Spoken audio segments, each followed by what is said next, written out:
Bismillahirrahmanirrahim. Assalamualaikum warahmatullahi wabarakatuh. Alhamdulillah, alhamdulillahilladzi hadana li hadza wa ma kunna linahtadiya laula an hadanallah. Allahumma shalli ala nabiyyina Muhammadin wa ala alihi wa ashabihi wa man tabi'ahu bi ihsanin ila yaumiddin. Amma ba'd. Bapak Ibu jamaah Masjid Al-Basit yang semoga dirahmati oleh Allah, marilah pada kesempatan kali ini kita kembali untuk mengucapkan Alhamdulillahirabbil alamin atas segala nikmat dan karunia yang Allah berikan kepada kita, sehingga pada malam hari ini kita dipertemukan kembali oleh Allah, tidak lain untuk mentadabburi ayat-ayat Allah dan juga mengkaji hadis-hadis Rasulullah Shallallahu Alaihi Wasallam.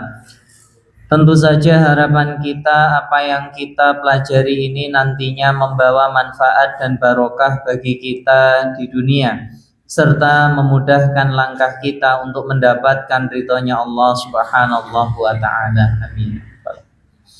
Salawat serta salam semoga tetap tercurahkan kepada Nabiullah Muhammad Sallallahu Alaihi Wasallam, yang mana beliau telah menuntun kita dari jalan kegelapan menuju jalan yang terang benderang, yaitu ad-dinul Islam as-siratal mustaqim.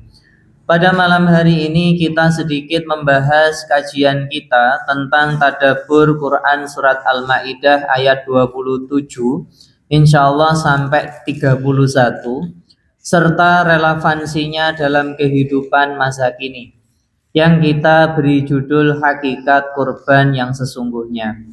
Kalau kita melihat bahwasanya kisah ini adalah kisah yang berkenaan dengan kisah Qabil dan juga Habil, anak dari Nabiullah Adam alaihi salam.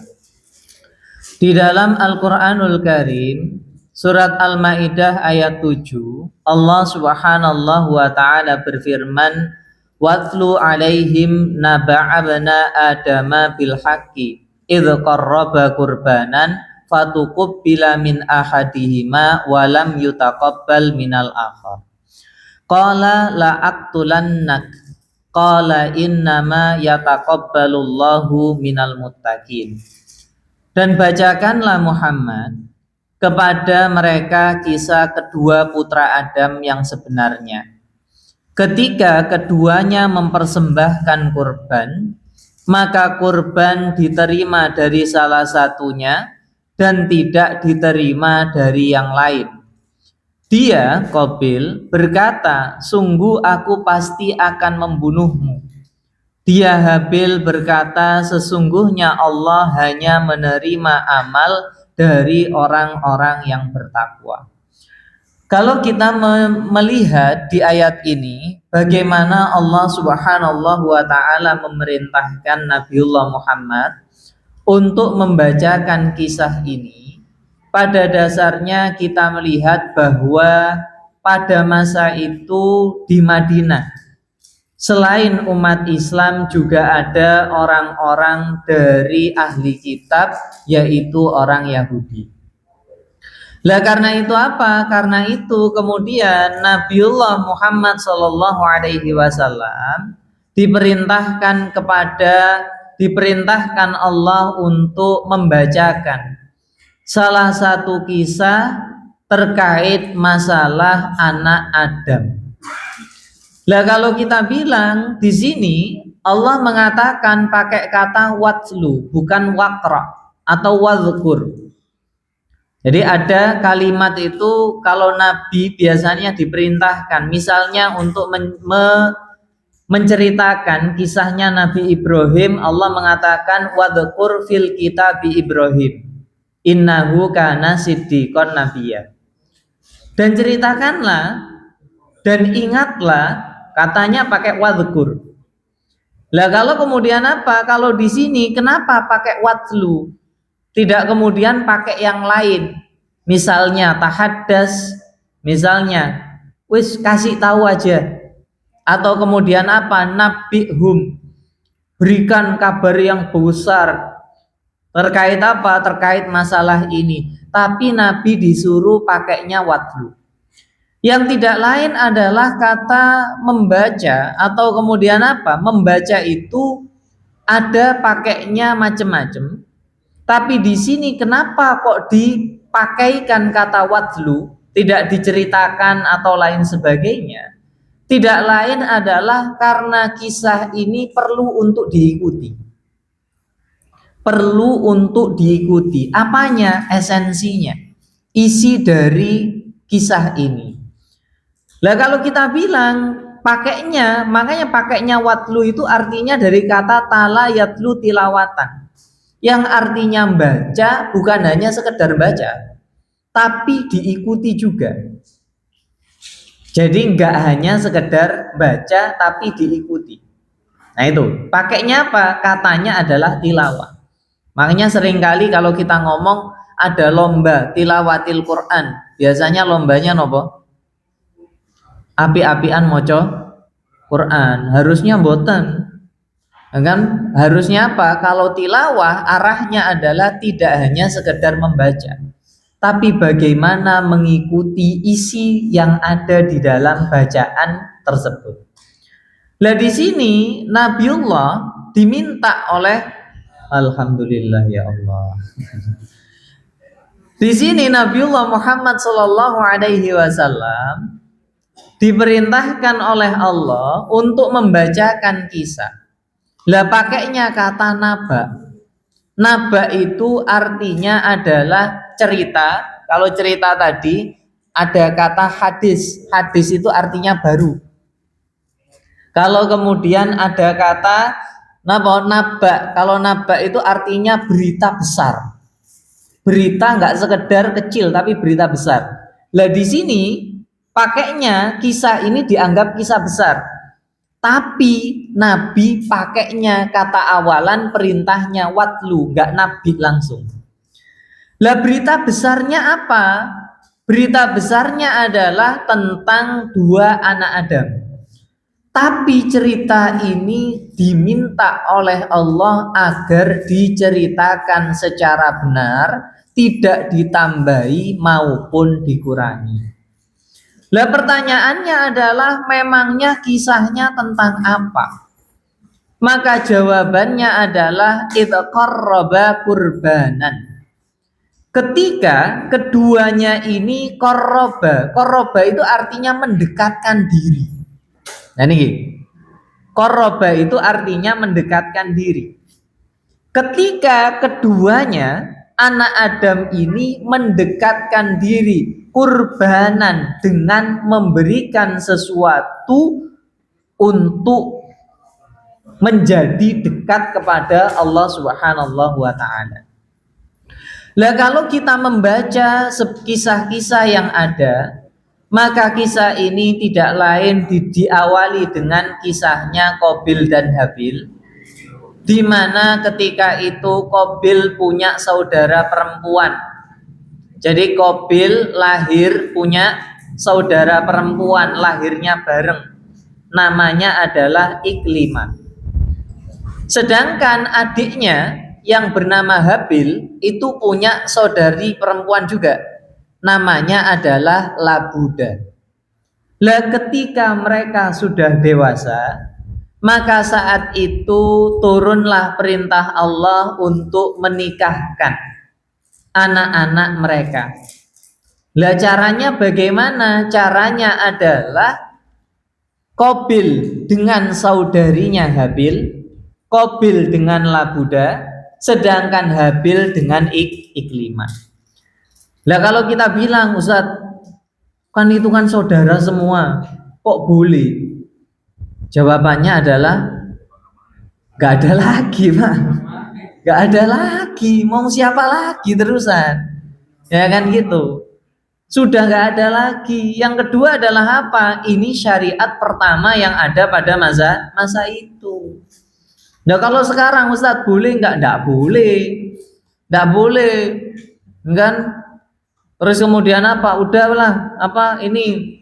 Apa namanya? Hubungan incest. Bahasanya itu kan apa? Keluarga masih menikah sendiri itu kan sangat dilarang sekali dalam Islam. Adik nikahi kakaknya sendiri. Kenapa? Rata-rata yang melakukan itu nanti anaknya apa? Cacat. Cacat, tidak normal. Itu bahayanya. Itu bahayanya. Makanya di dalam Islam pernikahan itu dibatasi. Yang jadi mahram, yang boleh dinikahi adalah kalau sudah sampai ke sepupu alias misanan.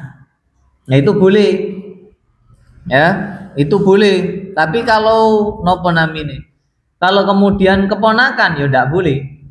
Misan yang boleh adalah misanan atau sepupu.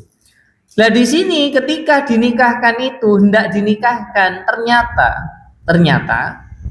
ternyata Qabil merasa bahwa pernikahan ini itu tidak adil. Kenapa? Dia merasa bahwa saudarinya Iklimah itu lebih cantik dibandingkan dengan Labuda. Lah disitulah kemudian apa? Protes kepada Nabiullah Adam. Wahai bapak, kenapa kok saya harus nikah dengan Labuda? Kenapa tidak saya nikah dengan Iklimah saja? Wong saya itu lahirnya bareng. Kedekatan kami itu saya lebih dekat dibandingkan dengan Habil. Kenapa kok sampai seperti itu? Maka disitulah ternyata apa? Akhirnya Nabi Adam alaihissalam mengatakan, loh ini adalah perintah dari Allah. Kalau kamu masih bersikukuh demikian, bersikukuh dengan apa yang kamu lakukan, maka apa? Maka gini saja, kita tentukan dengan kurban. Nah ini. Lah saat itu Nabi Adam diperintahkan untuk mensyariatkan persembahan atau kurban itu untuk menyelesaikan perselisihan pernikahan silang antara Habil dan juga Qabil. Lah ibadah kurban itu saat dulu bukan sesuatu yang rutin. Bukan seperti sekarang. Kalau kurban sekarang kan sesuatu yang sifatnya rutin, tahunan, kan leres ngoten nggih. Dan sedangkan zaman dahulu enggak, tapi hanya untuk menyelesaikan apa? Kalau dibilang tadi lu perselisihan antara Qabil dan Habil. Lah saat itu akhirnya apa? Sudah ditentukan. Lah yang menarik adalah Qabil itu seorang petani. Dia punya pertanian, dia punya punya tumbuh-tumbuhan yang dia jaga. Sedangkan Habil seorang peternak. Yang menarik adalah kalau kita melihat ketika waktu yang sudah ditentukan, sudah ditetapkan, maka saat itu keduanya membawa kurban. Yang menarik di sana ternyata kurban yang dibawa oleh Habil ternyata adalah hewan yang paling dia cintai.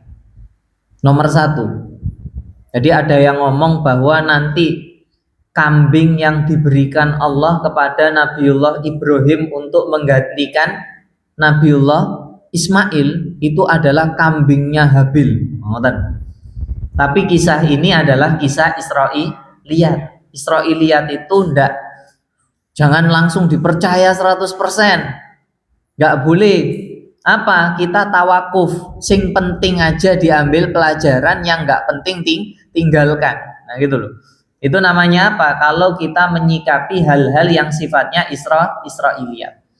Lah termasuk apa? Kisah ini juga sama seperti itu. Banyak riwayat, tapi riwayat itu tidak sampai kepada riwayat yang sikoh yang kuat, enggak. Hanya sekedar apa? Kisah saja. Lah kalau kita lihat ketika itu Qabil ternyata apa? Qabil saat itu memberikan kurban itu berupa apa? Berupa hasil pertanian yang buruk, yang layu, yang busuk, yang sudah tidak bernilai baginya. Ada yang ngomong bahkan di dalam apa riwayat itu apa? Kalau dia dalam perjalanan bawa hasil pertanian itu, kalau ada yang bagus itu diambil, Pak. Sampai yang tersisa adalah yang paling paling jelek. Lah saat itu akhirnya apa? Akhirnya ditaruh. Ini juga kalau kita ngomong ternyata apa? Loh, pada zamannya Nabi Adam alaihissalam yang namanya ilmu pertanian dan ilmu peternakan itu sudah ada.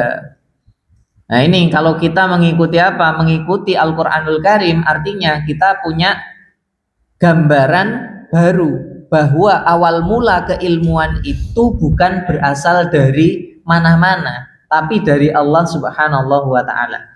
Kalau panjenengan baca sejarah, maka ilmu pertanian itu baru ditemukan oleh bangsa Sumeria. Ya, bangsa Sumeria. Kapan? Kurang lebih sekitar 2000 atau 3000 tahun sebelum Masehi. Itu baru ditemukan cara bertani. Karena dulu orang-orang itu dianggap apa? Gaya hidupnya adalah nomaden, alias apa? Pindah-pindah. Jadi nggak punya tempat tinggal yang tetap. Saat itu seperti itu. Apakah benar? Allahu a'lam bishawab. Tapi kita melihatnya, oh ternyata pada zaman Nabi Adam alaihissalam sudah ada kisahnya petani dan juga peternak. Lah di sini karena Habil mengorbankan domba pilihan terbaik yang gemuk, yang sehat, yang paling dicintai dari hasil ternaknya, hatinya juga tulus, semata-mata tunduk kepada ketetapan Allah tanpa pamrih sama sekali. Disitulah ternyata Allah menerima.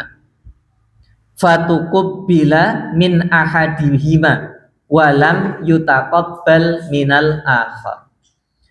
Allah menerima salah satunya dan yang satunya lagi tidak diterima. Lah kalau kita mengambil pelajarannya dari sini, maka kita melihat panjenengan semua kalau mau berkorban, ini bukan hanya korban hewan gitu, tapi sesuatu yang lain yang lebih umum. Karena apa? Kalau kita ingin mendapatkan sesuatu itu pasti harus ada yang dikorbankan. Leres napa mboten? Misalnya ngeten mawon. Zaman dahulu kala orang itu kalau mau cari ilmu, kinten-kinten jaraknya jauh atau dekat? Perjalanannya jauh. Ada yang dikorbankan. Lah zaman sekarang ada orang yang pengen dapat ilmu, itu pengennya instan. Nopo carane? Nopo carane? Oh iya, Mbak Google nomor 1. Pokoknya Mbak Google. Itu apa? Itu cara instan. Padahal apa? Ilmu itu perlu ada yang namanya apa? Sanadnya. Karena kalau kita salah, itu ada yang membenarkan. Nah kalau Mbak Google, tidak tahu Pak. Karena dia mengambil adalah, oh yang penting yang dicari ini ya ini aja. Oh yang dicari ini ya sudah ini aja yang ditampilkan. Orang kemudian baca, oh kok ini gini, akhirnya ada perbedaan, sing bener. Bingung, kan ngoten? Karena itu apa? Enggak semua ilmu itu bisa kita sekedar pelajari dari yang namanya apa? Mbak Google. Tapi apakah boleh Ustadz? Monggo. Hanya untuk apa? Kalau dibilang untuk tambahan wawasan. Nanti kalau kita ketemu dengan ahlinya, kita tanyakan yang bener pundi. Nah, ngoten niku. Itu baru kemudian apa? Ada runtutan keilmuannya. Jangan sampai kemudian apa? Loh, saya udah melihat ini loh. Pokoknya wis iki pasti bener. Enggak bisa. Seperti itu sesuatu yang tidak diperkenankan. Enggak ada yang nanti bakal negur. Ini bener apa salah? Enggak ada. Nah, itu. Ini apa? Ini kurban. Ini salah satu contohnya. Lah kalau dibilang ada cerita yang menarik, kan? Kalau kita lihat orang zaman sekarang itu kalau mau beli hewan kurban, kinten-kinten, tanyanya yang murah nopo yang mahal? Yang murah nopo yang mahal? Murah tapi jaluk api. Nah, ini angel nih kan? Murah tapi jaluk api, ini susah ini, ya kan? Ada harga, ada kualitas, harusnya jelas seperti itu, Pak, ya kan? Lah ini kebiasaan. Yang kemudian apa? Yang kita lakukan. Seringnya ngomong, saya inilah berapa kira-kira yang sudah sesuai standar syariat aja lah. Dan itu kan pertanyaan yang sering kemudian apa? Disampaikan kepada pedagang.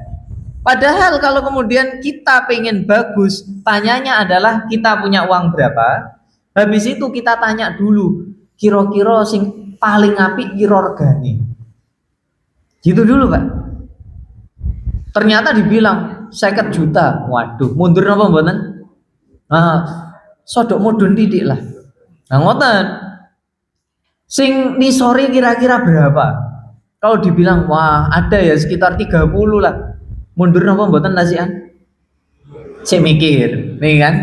Kalau masih mundur maka apa? Sekarang kira-kira sing produk mudun mana ada enggak? Baru kemudian kalau ketemu, wah ini cocok ini harganya, maka apa? Diambil. Jangan ambil yang bawah dulu. Sing regane sakmene lah, sing penting cukup wis. Nah, ngoten niku. Akhirnya apa? Dapatnya kita adalah sesuatu yang pada dasarnya apa? Sing penting oleh. Nah niku. Loh Ustaz, tapi kan kita juga harus tahu budget kita. Kan ngoten nggih? Terus nomboten niku. Tapi ya tetap tadi, kalau bisa apa? Rank harganya kita sudah tahu, tapi tanyakan yang bagus dulu. Siapa tahu loh Pak rezeki. Paling apik piro, moro-moro kemudian damel nopo Pak? Damel masjid lho, sinten ngerti kemudian apa? Diturunkan harganya dari yang mahal ke murah. Enggak ada yang tahu. Kan gitu. Kita harusnya apa? Cari dulu yang paling bagus, bukan yang paling mahal, yang paling bagus. Karena kalau kita lihat di dalam dalil yang lain, kan kita dilihat juga. Lan tanalul birra hatta tunfiqu mimma tuhibbun. Tidak akan diterima kebaikan itu sampai kamu menginfakkan sesuatu yang paling kamu cintai. Nah di sini maknanya adalah kalau kita berinfak pun sesuatu yang paling kita suka, yang paling berharga yang kita miliki. Lah kalau kemudian kita mau mengeluarkan sesuatu juga sama. Jangan sampai sesuatu itu sesuatu yang kita sudah nggak mau. Sehingga apa? Nggak ada harganya, nggak ada harganya. Lah disinilah kita perlu untuk melihat bagaimana Habil. Dia punya ternak banyak, ternaknya banyak, tapi yang diambil adalah yang paling dia sayangi, yang paling baik yang dia miliki. Kinten-kinten nek ngeten iki susah napa mboten? Susah, Pak. Kalau kita punya ternak yang paling bagus kemudian apa? Pak, jenengan mboten kurban ta. Kemudian ngomong, "Oh iya aku tak kurban." Kinten-kinten sing paling apik napa golek sing standar mawon? Sing apik didol, kira mboten. Lah kan niku kenyataannya. Kalau dibilang apakah sah, kita ngomongnya nggak ngomong masalah sah atau enggak. Allah yang tahu itu semua. Tapi kita pinginnya adalah menyerahkan sesuatu yang terbaik kepada Allah. Kenapa sih kok disebut kurban? Karena kurban itu artinya dekat banget dengan Allah Subhanahu wa Ta'ala. Itu cara supaya kita mendekatkan diri kepada Allah Subhanahu wa Ta'ala. Relevansi zaman sekarang itu dirubah. Piye carane sing apik iku oleh dhuwit, sing gak payu dikekno uwong. Leres napa mboten ngeten iki? Leres kan? Ini yang terjadi. Padahal jangan seperti itu. Kalau memang sudah nggak layak, ya sudah, jangan sampai diberikan kepada orang. Siapa yang mau ngambil? Nah gitu loh. Nah kemudian kalau kita lihat di dalam ayat tadi disebutkan kembali bagaimana reaksi dari Qabil. Qala la'aqtulannak. Dia berkata, sungguh aku akan bunuh kamu. Muncul di sini salah satu dosa yang pertama dalam agama Islam. Salah satu dosa yang menyebabkan semua makhluk itu bisa jatuh dari yang mulia menjadi sesuatu yang paling hina. Nama dosa itu adalah hasad. Hasad, Pak.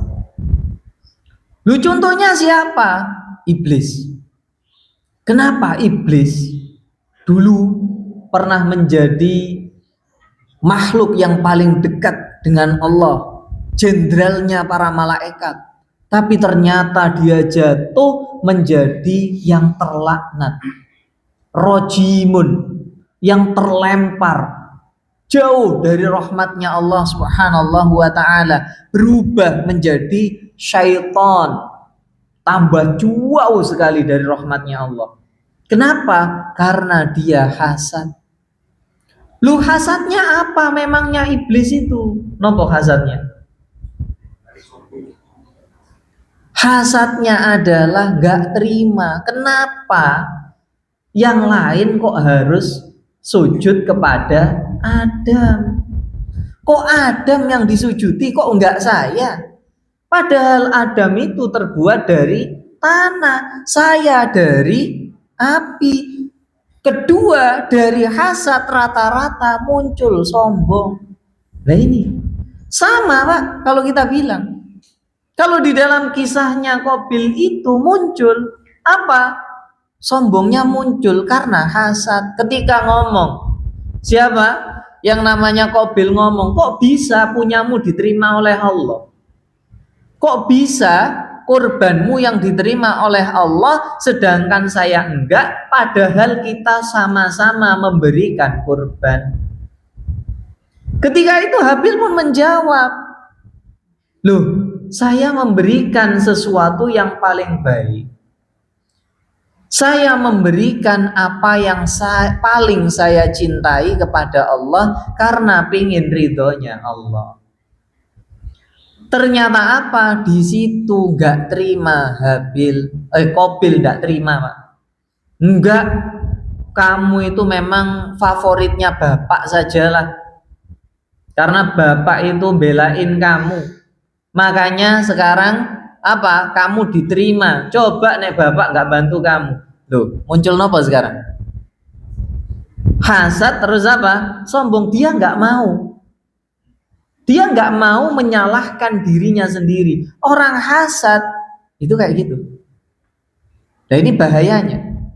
Disitulah muncul jawaban dari Habil apa? Innama yataqabbalullahu minal muttaqin. Apa yang dia katakan? Sesungguhnya Allah hanya menerima amal dari orang-orang yang bertakwa.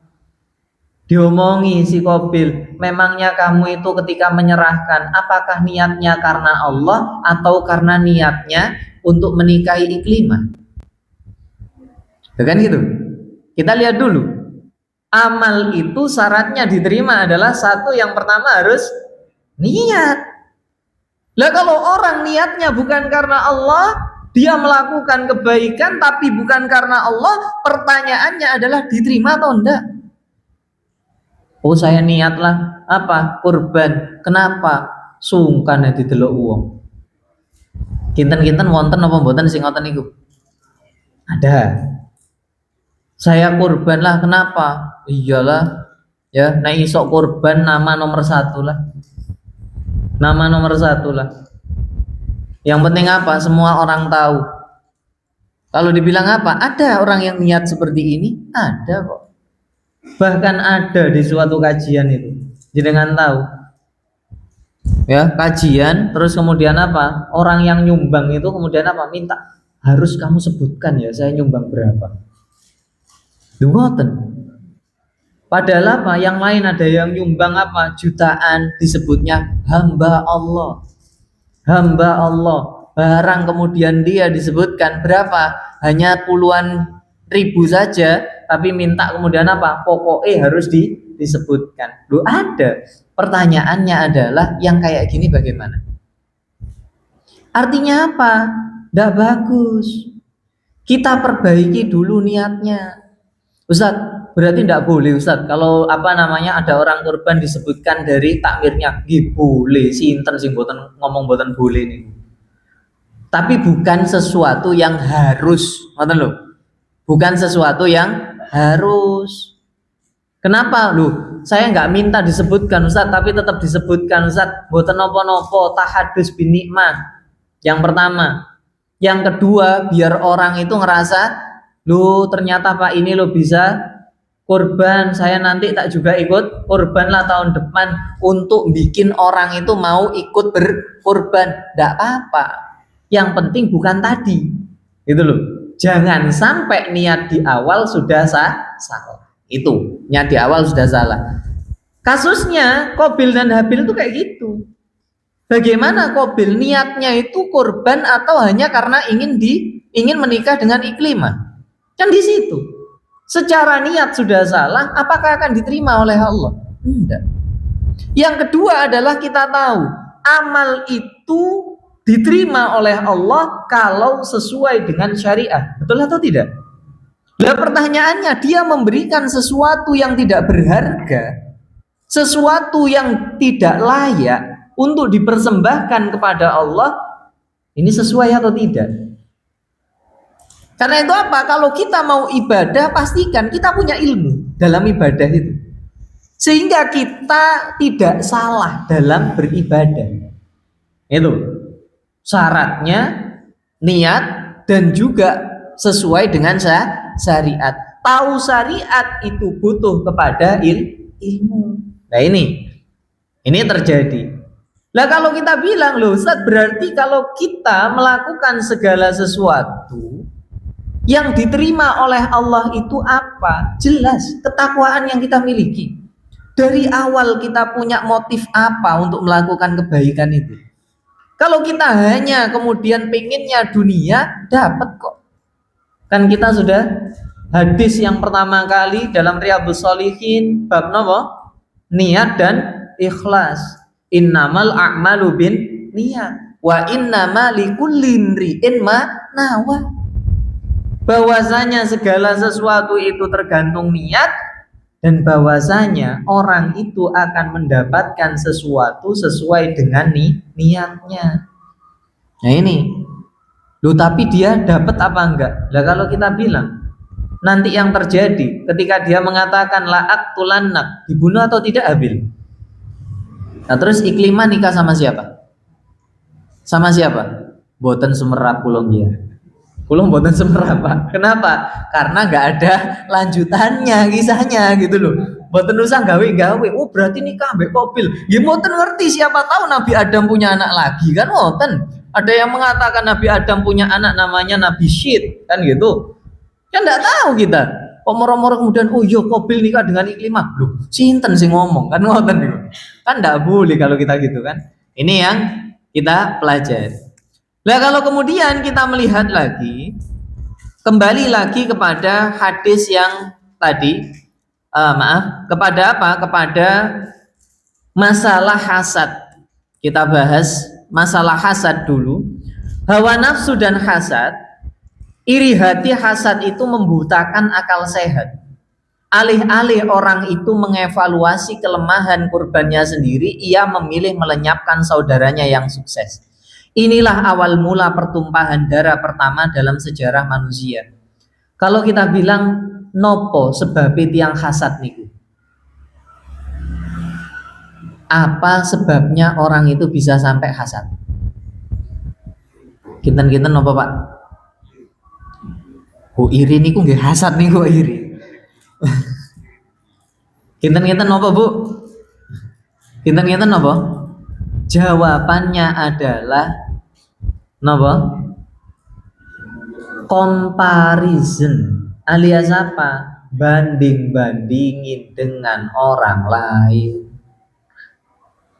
Kita itu sudah dikasih nikmat sama Allah. Kenapa harus dibandingkan dengan orang lain? Allah kalau sudah ngasih nikmat kepada kita dan kita syukur dengan nikmat itu, gak akan kita ngerasa iri dengan orang lain.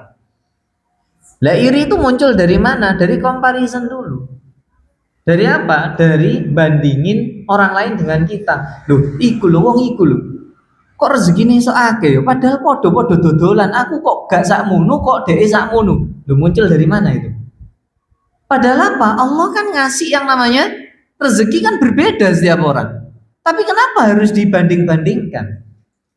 Walaupun kemudian kita bikin toko yang besar, kalau Allah kemudian menetapkan rizkinya hanya sekian, kita nambah apa mboten? Enggak. Enggak usah bandingin dengan orang lain.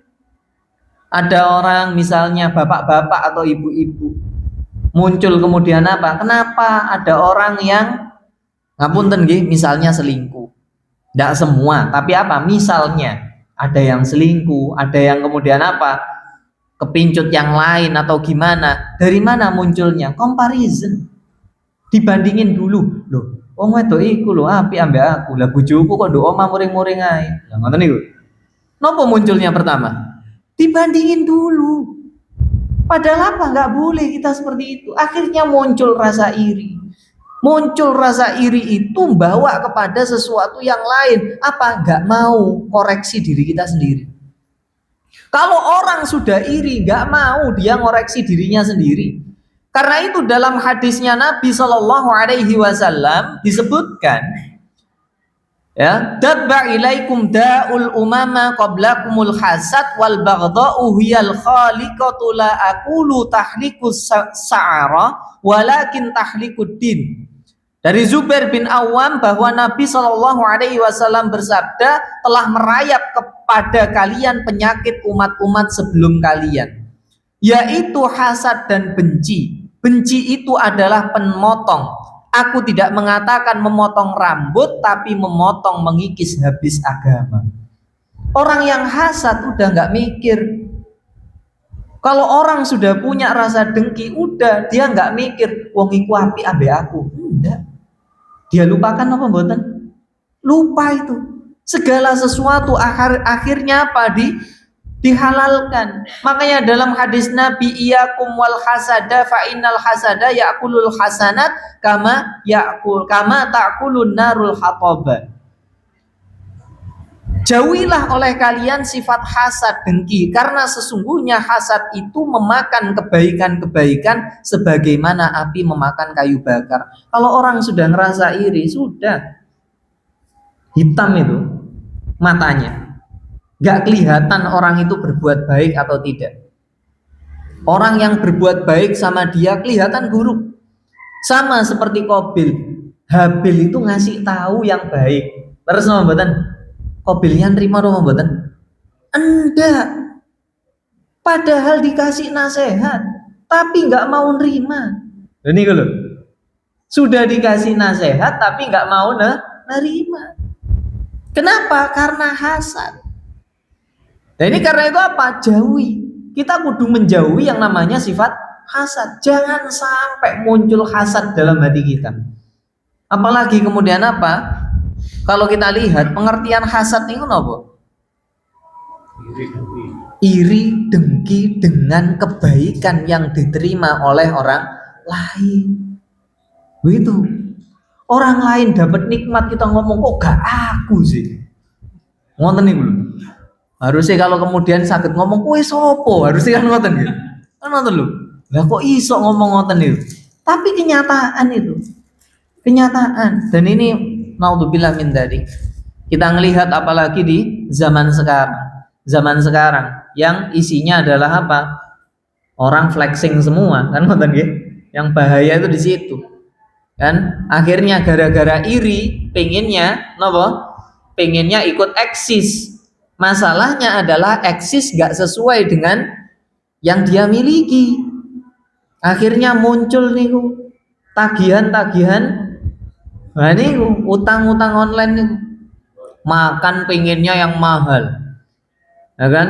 Makan pengennya mahal, pakainya apa? Pay letter pak, gitu kan? Makanya pakai pay letter. Pengennya liburannya yang jauh, pakainya apa? Pay letter. Sekarang ada itu, saya sampai geleng-geleng kepala. Oh winter ya para pebisnis itu. Tahu kalau kemudian orang-orang itu suka seperti ini. Yang terakhir kita bilang la hasada illa fil isnain, rajulun atahullahu malan fasallatahu ala halakatihi fil haqqi wa rajulun atahullahu hikmatan fahuwa yakti biha wa yu'allimuha. Dari Ibnu Mas'ud radhiyallahu anha, ia berkata, aku mendengar Nabi Shallallahu alaihi wasallam bersabda, tidak boleh ada hasad atau iri kecuali dua hal. Seorang yang Allah berikan harta lalu ia habiskan harta tersebut di jalan kebenaran. Yang kedua adalah seseorang yang Allah berikan hikmah atau ilmu lalu ia mengamalkannya dan mengajarkannya. Hadis riwayat Bukhari. Untuk yang lain insya Allah kita bahas di pertemuan yang akan datang. Relevansi dalam kehidupan modern, sindrom Qabil adalah hasad, individualisme akut, sifat pamer di media sosial zaman sekarang, gemar menyalahkan kesuksesan orang lain ketimbang memperbaiki mutu diri. Terus no mboten iki. Delok wong suksesnya mboten seneng. Ngomongnya harusnya aku, tapi mainnya Mobile Legend terus. Ngoten niku lho. Wonten no mboten ngoten niku. Nah, ini terjadi itu bahaya loh. Ya kan, disuruh apa? Ayo kalau kamu mau sukses ayo usaha. Tapi kerjaannya cuman scrolling. Lah sukses dari mana terusan? Itu kan omong kosong yang naudzubillah kalau kita bilang. Itu ya. Mentalitas minimalis mengikis kebiasaan beramal atau kontribusi dengan sisa waktu. Ya. Salat, angku ae lah. Engko mek 5 menit ae kok. Engko ae akhir-akhir lho, ini kan sisa waktu nih. Sisa tenaga, sisa harta. Wis engko dikeki saiki ae lah, gak usah sing akeh. Nah gitu kan. Nek ono sisa tak kekno. Nah itu bahaya itu. Sisa tenaga, ayo bantu yuk. Apa yang dibilang? Engko lah, nek ono waktu kosong lah, ono iki lah, gitu itu. Ya ini harusnya kemudian apa? Kita itu harus menyuguhkan yang paling bagus, jangan yang paling jelek. Utamakan integrasi sosial. Kurban sejati itu melatih kepekaan kolektif. Kalau kurban yang ini yang dimaksud adalah kurban yang kita laksanakan karena banyak orang yang pada dasarnya belum bisa makan daging, apalagi di saat ini banyak sekali yang kalau kita bilang ya susah lah. Kesenjangan sosial dan juga membangun kohesi masyarakat yang kokoh. Kita perlunya, kenapa harus kita berikan yang terbaik? Jangan sampai orang nerima itu terus kemudian ngersulo juga. Kok olehku ngene yo. Jangan sampai. Tapi sing dikei nggih kudu syukur. Nek oleh ngene juga harusnya alhamdulillah. Bukan terus kemudian apa juga nyalahkan. Ini dua hal yang dua-duanya perlu untuk berbenah pada dasarnya gitu. Kita kalau memberikan ke orang lain berikan yang terbaik. Orang lain kalau dapat, misalnya kita dapat sesuatu juga bersyukur, jangan sampai kemudian malah maido, bahasanya gitu kan. Itu yang harus kita lakukan. Insyaallah kajian kita pada malam hari ini semoga bermanfaat bagi kita semua. Kita tutup dengan doa. Bismillahirrahmanirrahim. Allahumma alimna ma yanfa'una wanfa' bima 'allamtana wa zidna ilma. Rabbana ja'alna min ahlil Qur'an wahdina bil Qur'an wa nawwir qulubana bil Qur'an. Rabbana ja'alna auladana wa talamidana min ahlil ilmi wat taqwa wal khair wa la taj'alhum min ahli su'i wad dhair. Rabbana ja'alna minal muttaqin. Rabbana ja'alna minasyakirin. Rabbana ja'alna minas sabirin. Allahumma ansur ikhwananal muslimina fi kulli makan innaka anta khairun nasirin. Rabbana hab lana min azwajina wa dhurriyyatina qurrata a'yun waj'alna lil muttaqina imama. Allahumma rzuqna bi ziyarati baitikal masjidil haram wa masjidin nabawi qabla mamat. Allahumma rzuqna taubah qabla mautina warzuqna syahadah inda mautina warzuqnal jannah ba'da mautina. Rabbana atina fid dunya hasanah wa fil akhirati hasanah wa qina adzabannar. Wa sallallahu ala nabiyyina Muhammadin wa ala alihi wa sahbihi wa sallim. Walhamdulillahi rabbil alamin. Kurang lebihnya saya mohon maaf. Assalamualaikum warahmatullahi wabarakatuh.